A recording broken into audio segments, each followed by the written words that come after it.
Welcome back to Anusri tutorial.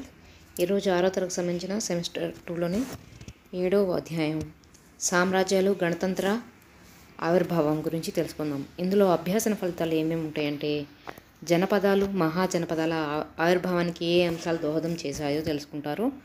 అలాగే జనపదాల నుండి రాజ్యాల వరకు భారత రాజకీయ పరిణామాలను అవగాహన చేసుకుంటారు. ఆ కాలంలో సాంఘిక రాజకీయ ఆర్థిక మతపరమైన మార్పులను అవగాహన చేసుకుంటారు. ఇదిగో చూడండి, ఇక్కడ ఉంది కదా, గంగా నది లోయ 2700 సంవత్సరాల క్రితం మహాజనపదాల నుంచి 2 రకాలైనవి. అవి ఒకటి నగరాలు, పరిపాలన, రాజ్యాలు, అలాగే ఘన సంఘాలుగా వచ్చింది. ఇంకొకటి కొత్త మత భావనలు, జైన మతం, బౌద్ధ మతం, ఇతరులు. మహాజనపదాలని 2 రకాలుగా చేశారు. ఒకటి నగరాలు, కొత్త మత భావనలు. నగరాలలో పరిపాలనలో వచ్చేటప్పటికి రాజ్యాలు, ఘన సంఘాలుగా విభజించారు. కొత్త మత భావనలు జైన మతం, బౌద్ధ మతం, ఇతరులు వచ్చారు. తర్వాత మనం తెలుసుకోవాల్సింది చూడండి, ఓటింగ్ ద్వారా నాయకుల్ని లేదా పాలకుల్ని ఎన్నుకోవడం నేటి కాలంలో సర్వసాధారణం. భారతదేశంలో పెద్ద రాజ్యాలను పరిపాలించిన రాజులు మరియు చక్రవర్తుల గురించి మీరు వినే ఉంటాం కదా. వారిలో గతంలో ఎలా పాలకులు అయ్యారు, చరిత్రలో అవి ఎలా ఉనికిలోకి వచ్చాయో తెలుసుకుందామా. జనపదాలు రాజ్యాలుగా ఎలా పరిణామం చెందాయో చర్చించుకుందాం. చూడండి, భారతదేశ పటంలో గంగా, యమున నదులు ఏ మైదానాల గుండా ప్రవహిస్తున్నాయో గుర్తించండి. ఈ పటంలో నవీన నగరాలైన ఢిల్లీ, అలహాబాద్, వారణాసి, లక్నో పట్టణాలు గుర్తించండి. ఈ ప్రాంతం మీ గ్రామాలను పోలి ఉందా? కారణాలు తెలపండి. ఇక్కడ చూడండి, హిమాలయాలు మరియు దక్కన్ పీఠ భూమికి మధ్య గంగా, యమున నదులు ప్రవహిస్తున్నాయి. ఇందాక మనకి పైన ప్రశ్న అడిగారు కదా, గంగా, యమున నదులు ఎక్కడ ప్రవహిస్తున్నాయంటే హిమాలయాలకు దక్కన్ పీఠ భూమి మధ్య గంగా నదులు ప్రవహిస్తున్నాయి.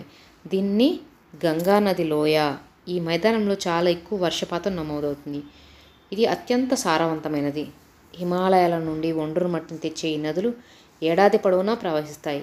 ప్రారంభంలో వివిధ తెగల ప్రజలు తమకు అనుకూలమైన ప్రాంతాల్లో వ్యవసాయం చేయటకు ఈ ప్రాంతంలో స్థిర నివాసం ఏర్పరచుకున్నారు.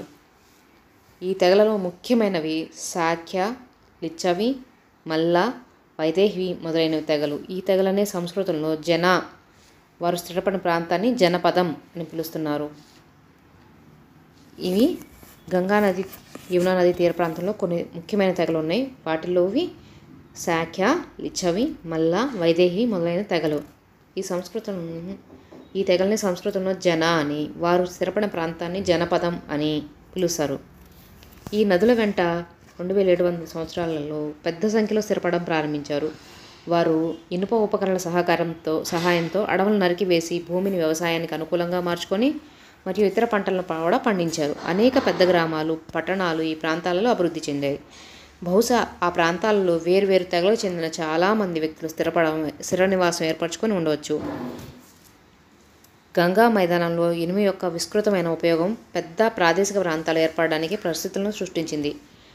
అటువంటి గ్రామాలను, పట్టణాలను యొక్క పెద్ద సమూహాలను మహాజనపదాలు లేదా పెద్ద జనపదాలు అని పిలిచేవారు. గంగా మైదానంలో విపరీతంగా ఏర్పడిన అటువంటి గ్రామాల, పట్టణాల యొక్క పెద్ద సమూహాలను మహాజనపదాలు లేదా పెద్ద జనపదాలు అని పిలిచేవారు. మహాజనపదాలలో చాలా వరకు రాజధాని నగరం కలిగి ఉండి రక్షణ పరంగా పటిష్టంగా ఉండేవి. ఆలోచించండి, స్పందించండి. గంగా సింధు మైదానంలో మొదట్లో స్థిరపడ్డ